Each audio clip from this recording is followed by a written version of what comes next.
So speaking of virtue signaling, it seems like all of these pop stars now are coming out and saying that they want their children to be screwed up for life. Like it's their actual goal in life to screw up their kids. So pop superstar Pink has 2 kids, Willow, who's her 6-year-old daughter, and Jameson, her 11-month-old son, who's named after some sort of alcohol, I guess.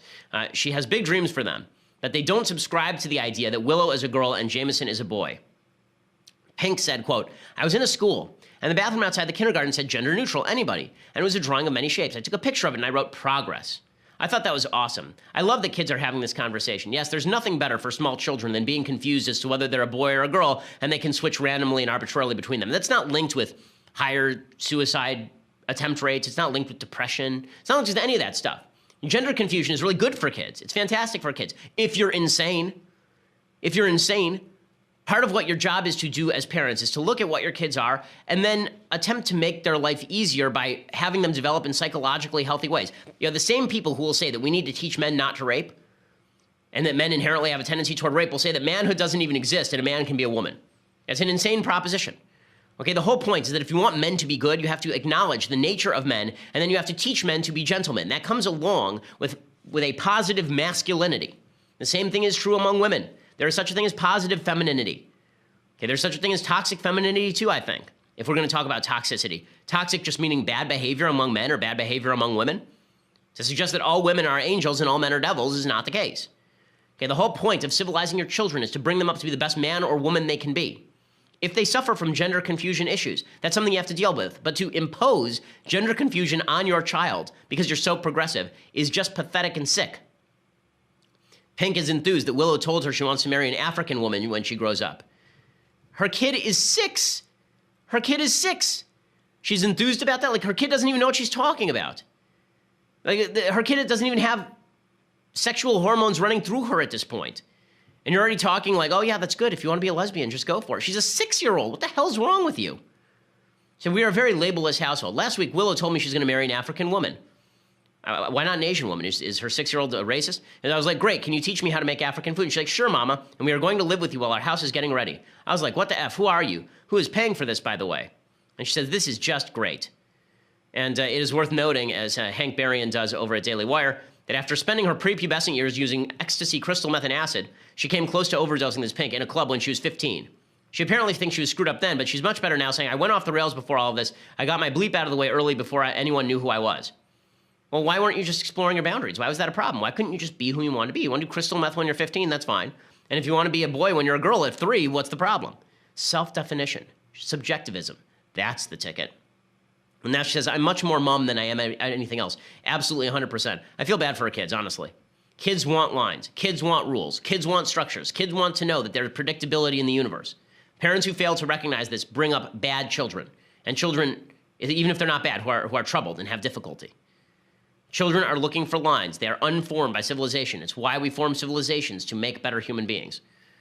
But the left doesn't believe that. They believe that you should be able to do whatever you want in terms of children. Like, children should be able to do whatever they want. We don't have any role in cultivating them. And then they're surprised when uncultivated human beings end up doing bad things when they grow up or end up being trouble. What's your formal education background? Because I guess a lot of people don't know what your undergraduate degree was in. So I was at UCLA in political science and then Harvard Law School.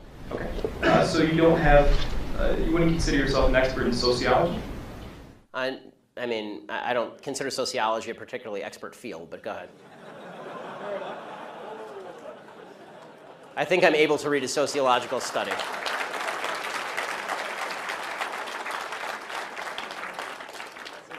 It's a field of study, but so you're not necessarily an expert. Yes, there are lots of fields of study. Right. Well, what I'm getting at is there's a lot of topics. Let's put it this way, I know a lot less about welding than I do about sociology. What I'm getting at is that you're not considered an expert in sociology, psychology, gender studies, lesbian dance theory, many of these things that you've brought up tonight. I know a lot more about all those others than lesbian dance theory. As far as, if you want to take issue with the argument, I would urge you not to use the argument from authority, which is somebody has a PhD by their name, they know what they're talking about. That's a dumb argument. What I'm trying to get at is that the fact that you get any other further education in any of these topics or any of these fields of study. I don't need a 7-year degree in sociology to know bullshit when I hear it.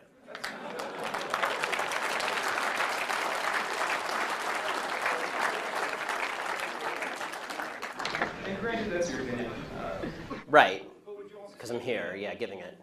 That would mean that you're also offering kind of an unqualified opinion on a lot of these topics. See, again, you're just making the argument from authority. I don't think slapping a PhD from Ferris State next to your name makes you an expert in all things in the field in which you propose to speak. Okay, the fact is that either my argument's good or my argument's bad. Citing to my credentials is a really bad way of making an argument. It's like it's actually the equivalent of, it's so funny, when people do this, it's the equivalent of actually a religious person saying, citing to the Bible for an argument. I'm a very religious person, right? I mean, see this? It's the yarmulke, okay? I'm a religious person, okay? I never cite to the Bible. The reason I don't cite to the Bible is because that's an argument from authority. Okay, you may not believe the authority to which I'm citing. I don't believe the authority to which you're citing. So you're going to have to make me an argument as to what I'm saying that's wrong instead of just saying I don't have the properly enumerated degree from the institution of your choice. I'm merely citing academia. If you haven't done any significant study or any type of educational, you haven't established yourself as a PhD or a doctorate in any of these programs, so how can you make a qualified opinion on any of these topics is my question. Because I have read the studies and I can have an opinion on them. And that's your opinion and mine was just stated, so thank you. Yes, that was my opinion. So, how do you say that some people don't have privilege when you basically just said that trans people aren't valid? They're not a thing. They're just girls pretending to be boys or boys pretending to be girls. Okay. Like, okay. Oh, someone's excited. Okay. That's biological, but gender is a completely different thing. No, gender is not disconnected from sex. So. It's not completely disconnected, but it's still a cultural thing. It's still from society. It's Okay. No, it is not in the mind. Okay, you're not a man if you think you're a man. And I didn't say pretending, or if I did, I shouldn't have said pretending. Let me amend. said playing. Okay, I said a boy who thinks he's a girl. That's the usual phraseology I use. Not playing. I usually say a boy who thinks he's a girl or a girl who thinks he's a boy, which is technically what we're talking about here. As far as the actual psychological issues at play, it used to be called gender dysphoria or gender identity disorder. Now they call it gender dysphoria. The idea that sex or gender are malleable is not true. Okay, and I'm not denying your humanity if you're a transgender person. I am saying that you are not the sex to which you claim to be. You're still a human being, and you're a human being with an issue that I wish you Godspeed in dealing with in whatever way you see fit. But if you are going to dictate to me that I'm supposed to pretend that men are women and women are men, no. My answer is no. I'm not going to modify basic biology because it threatens your subjective sense of what you are. Okay, but you're still saying these kids should not be accepted because they don't really fit in either place? They can't just I'm saying that the Boy Scouts have a standard. You must be a biological boy to be a Boy Scout. You have to be a boy to be a Boy Scout. Where's that written though? Okay. In the name Boy Scouts. Because this is a very because for all of human history, boy meant boy and girl meant girl. Boy did not mean girl. People are very more dangerous culture. And if I call you a moose, are you suddenly a moose? Okay, if I redefine our terms. No, yes, that's right. Men and women are a completely different thing. This is true. Have you ever met a man or a woman? They're completely different. It's a completely different thing. You can't just say you're a cat. It's not a thing. It's genders. It's not saying you're. Okay, why is that? I don't understand. Why? Okay, let me ask you this. Okay, I won't ask you how old. I will ask you how old you are. Okay, because you're young enough that it's probably not insulting to ask you. So. I'm 22, so I'm probably young and naive, right? No. Why aren't you 60? Why aren't you 60? Because it. And why can't you identify as 60? What is the problem with you identifying as 60? Because it's not the same as gender. You can't just. You're right. Age is significantly less important than gender. You can't magically change your gender. You can't magically change your sex. You can't magically change your age. You can still legally change it. People recognize. You can't legally change your age, by the way. Obviously, you can change your name, you can change your sex, you can change your identity. Just because you can do things legally doesn't mean that they are correct biologically. You could do lots of things in the past that were incorrect biologically and correct legally. For a long period of time in the United States, sterilization of the mentally ill took place. That didn't make it okay. Skinner versus Oklahoma. Justice Oliver Wendell Holmes wrote the decision.